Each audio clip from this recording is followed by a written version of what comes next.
Hello, grade 4. How are you? Hope everything is fine. Okay, now I'm gonna review with you where I started with because we started last time with this unit, history. So I'm gonna review fast what is history and what we have learned last class. Then I'll proceed to our class today, okay? So, what is history? It's the academic study of the past. So, history focuses on studying the past in all its aspects.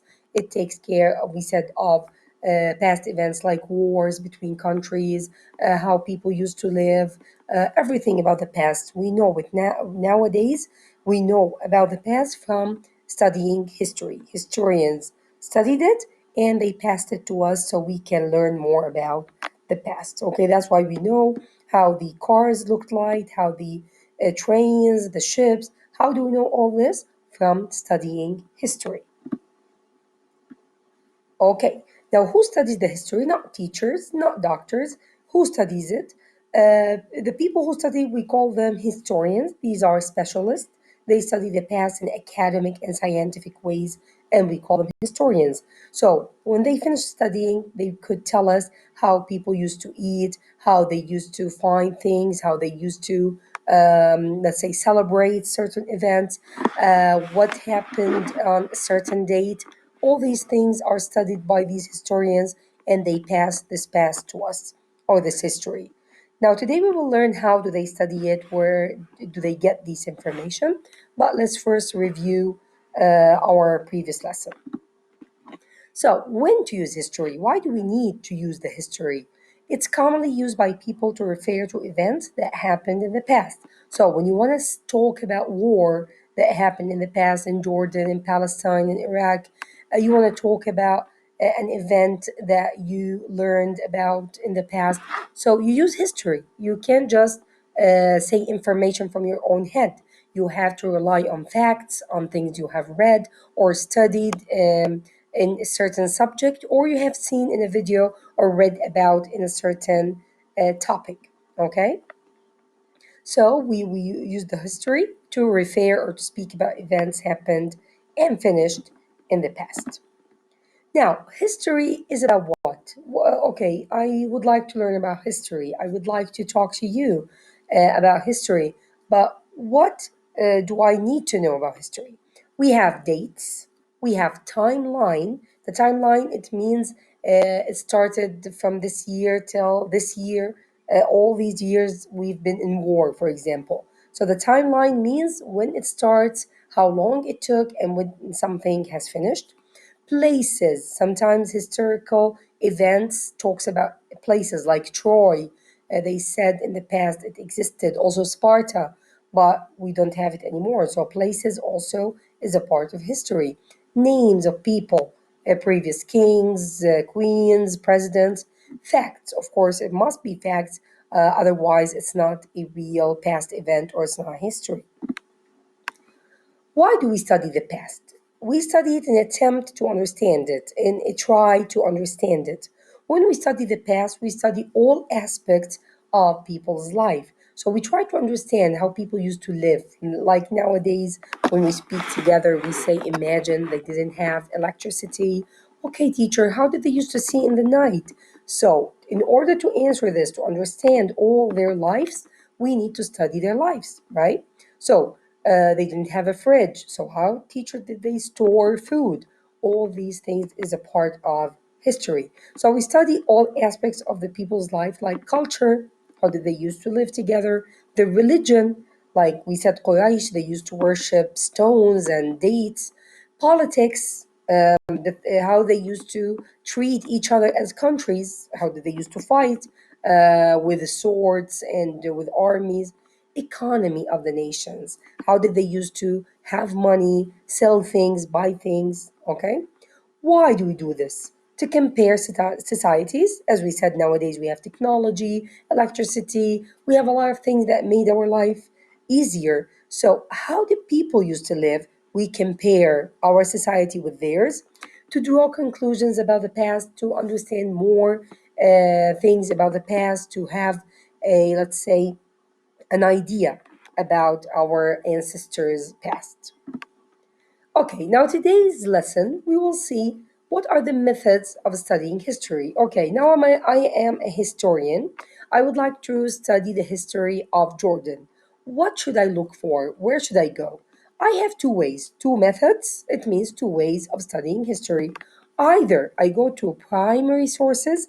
Primary means the main sources that history relies on, and we consider it more important, or secondary sources. Secondary means less important, or let's say a second choice. Okay, let's see what do we mean by primary sources, and what are the forms of the primary sources, and what do we mean by secondary sources. Now we said the difference between them, that primary is more important. History relies more on primary sources because the secondary is not really trusted.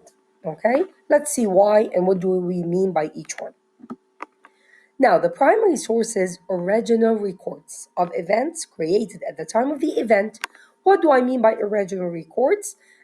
People were in World One. They were there, so they recorded everything happened during the war. They wrote it on their diaries. They went home and had interviews with people, telling them what the German did to this soldier and that.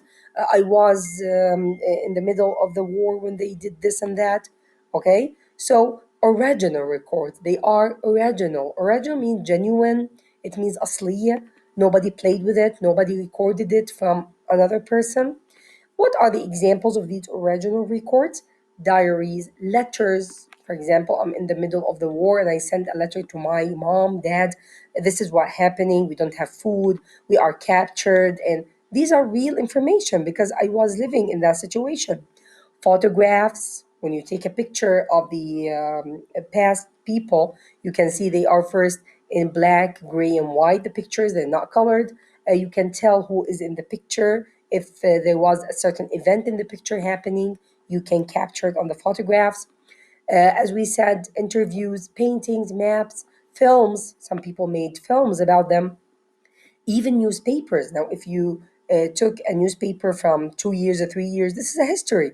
Something happened. Oh, when you say a problem happened here in Irbid, oh, you're lying. How did you know? And you bring the newspaper that was 2 years ago released. You can read the news that is written in the newspaper. So it's a fact because you read it from a newspaper.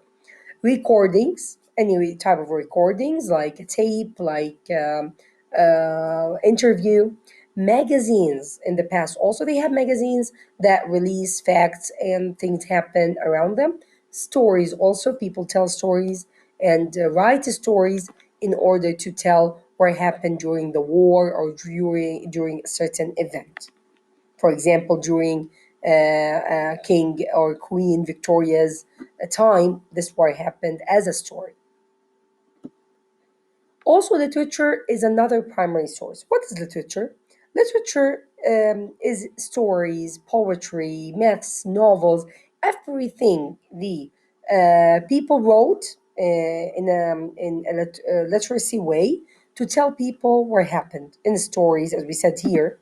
One of the types is stories. So I want to write a story of a couple living together, married people with the children in a certain time during the World War II, during King or Queen Victoria's time. I want to tell the story of this family, but in that time. So, writing this story or poetry sometimes, like poems, myths, and novels, telling us some of the truth of the history or the past.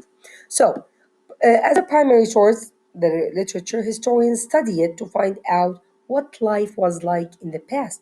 So when I study the literature of a certain time in the past, I could tell how people used to live.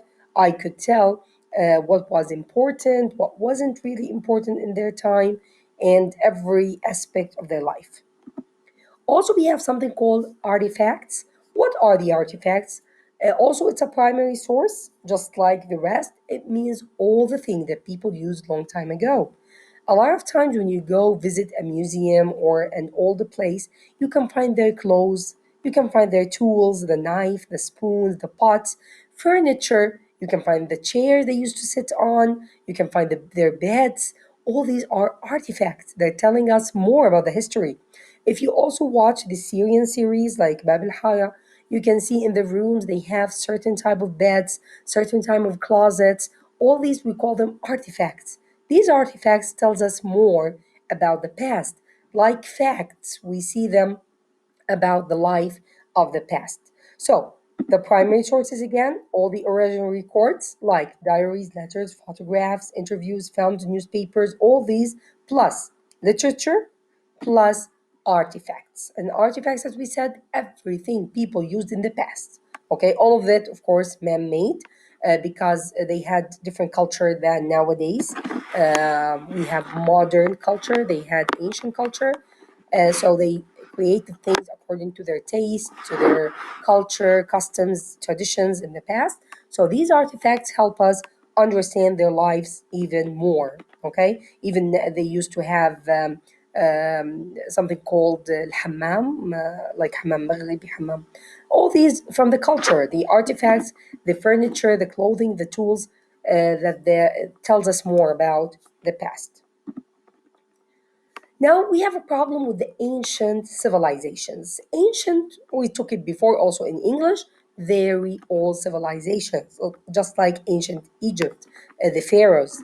It's hard to find primary sources when you write about them for two reasons. So when you write about ancient civilizations, just like ancient Egypt, Sparta, Troy, many records were lost or burned. You don't have any record of these places.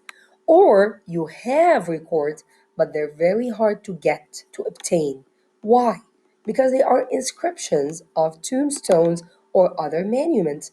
What do I mean by inscriptions of tombstone? Now, I found these records. I could tell more about ancient civilizations. Some of them we said were lost or burned, but some there are still there. But where? They are inscriptions of tombstones or other monuments. Let's see the inscriptions of tombstones. We don't say the B, we say tombstones. We don't say the B. So let's see. These are the inscriptions. The inscriptions, any craving or let's say writing on stones, on rocks. This is called inscriptions. Okay. On. Let me fix the word on.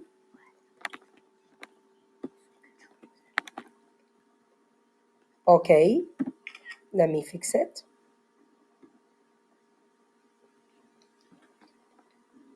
Okay, so these are the inscriptions, as you can see, craving or writing on stones and rocks. What is a tomb? What's a tomb first, before we go to the stone? The tomb, this is the tomb where they put the dead person. Uh, we have them till now, of course, from the past. This is the tomb. The stone, here's the stone.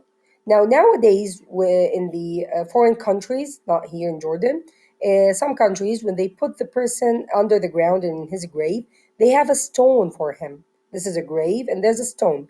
On the stone, you can find inscriptions. These are the inscriptions, what they put inside the rock or stone as written words.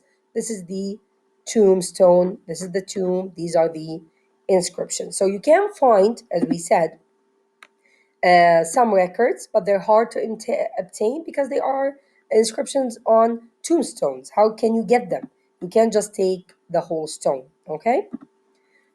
Now we have these secondary sources. As we said, they're less important than the primary sources. Why they are less important? They're not documented. The people wrote them or wrote about the past after it happened, such as oral history.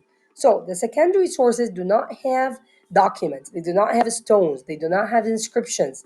They do not have newspaper. No, they rely more about what people write after they heard the past, such as oral history. So I heard the past from someone, then I wrote it, but I wasn't there. I wasn't involved in the past.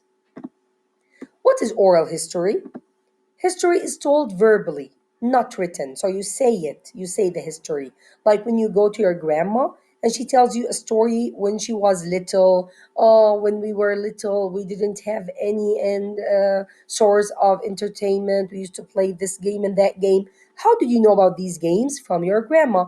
So it is oral history. It's verbally, not written, from the memories of the people who lived through the events in the past. Retelling history. So your grandma lived during, for example, the Independence Day in Jordan, Eid al-Istiqlal. Some people used to live there at that time. So they can tell you about how did they get the independency or happened during that day. It's retelling story history, but not documented, okay, orally. What are the forms of the oral history? Songs, a lot of songs they tell to tell the story of the past. Traditions, a lot of traditions that we got from our grandmothers, grandfathers. Customs, also things we do. Stories, even clothes. A lot of the clothes, it's from history that passed from their generation to our generation. Okay, so these are the sources of the history. Let's go to Mama.